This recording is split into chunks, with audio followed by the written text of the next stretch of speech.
सबसे पहले आइए आपको सुना देते हैं पीएम ने आज किसानों के मुद्दे पर क्या कहा है। जो लोग जड़ों से कटे हुए लोग हैं,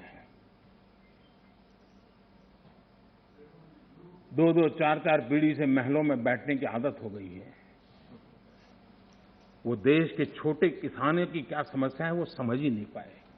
और इसलिए आधुनिकता के लिए छोटे किसानों की तरफ ध्यान देने का हमारा प्रयास है। लेकिन छोटे किसानों के प्रति जिन लोगों के मन में नफरत है, जिन्होंने छोटे किसानों के दुख दर्द नहीं जाना है, उनको किसानों के नाम पर अपनी राजनीति करने का कोई हक नहीं बनता है।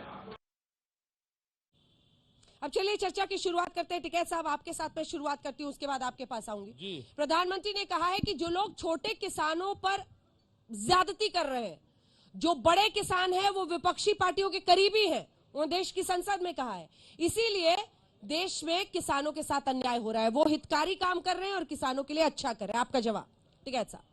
अब बात तो ये होगी कि जो देश के प्रधानमंत्री को गलत कागज देके और पार्लियामेंट के मंदिर में झूठ बुलवाते हो तो हमको शर्म आती है कि देश का प्रधानमंत्री से झूठ बुलवाते हो। उनकी जांच होनी चाहिए।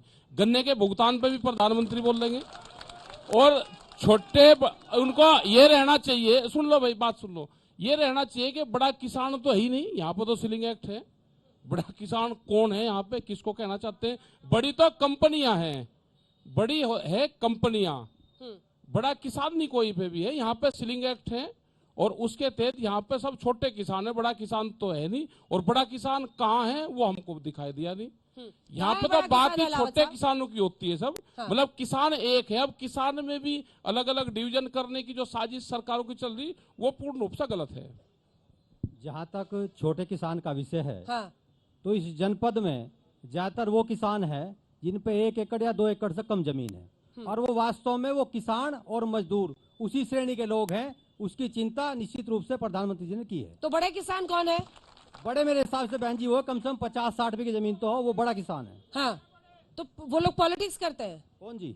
जो बड़े किसान है। वो कहीं ना कहीं किसान पॉलिटिक्स नहीं करता, लेकिन किसान के कंधे पर बंदूक रख के यहाँ के लोग राजनीति करते हैं। गौरव जैन साहब, देखिए इस सरकार का और सरकार के नेताओं का हाँ। हर बयान हर कर्म किसान के खिलाफ है, आंदोलन के खिलाफ है और सरकार के कुकर्मों पर आवाज उठाने के खिलाफ है। ये लोग उठती हुई आवाज को दमन कर देना चाहते हैं, खत्म कर देना चाहते हैं। सरकारी एजेंसीज के माध्यम से अपने नेताओं की आवाज को दबा देना चाहते हैं। वर्मा साहब, उत्तर प्रदेश में अलग अलग जगहों पर कांग्रेस नेताओं से बातचीत करने में भी ये सवाल खड़ा होता है कि क्या आपकी जमीन यहाँ पर बची हुई है?